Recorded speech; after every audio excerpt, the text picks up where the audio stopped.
All right, good afternoon, everybody. This is Ruben from Affordable Solar Cleaning Pros.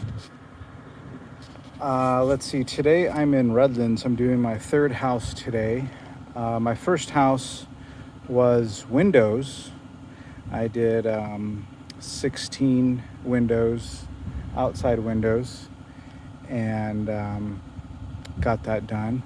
Then I did a little bit of canvassing and door knocking, and I went ahead and got a second house in Redlands, and now I'm actually my third house in Redlands.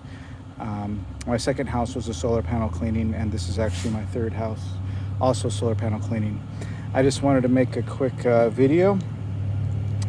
I did a door knock on this one. They said they were interested, but they said that they'd have to check with the owner of the home.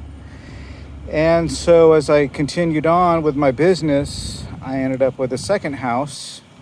And then while I was in the middle of the second house, I got a return call to go ahead and do this house, the third house for today. And as you can see, they went ahead and decided that the solar panels needed cleaning. That is definitely a wise choice because you can see they're pretty dirty. Remember, when they're dirty, they're not generating the maximum renewable energy.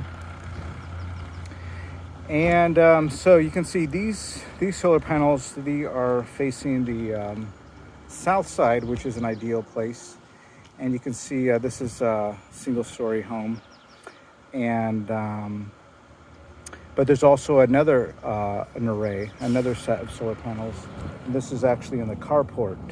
So the reason why I want to show this second set of array, because I want to share a little fact with everybody, something that maybe most people don't know about.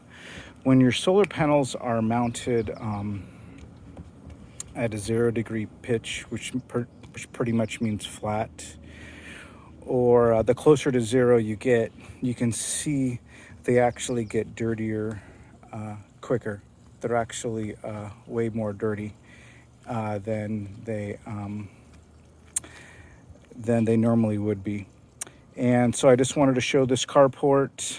You can see they're pretty filthy.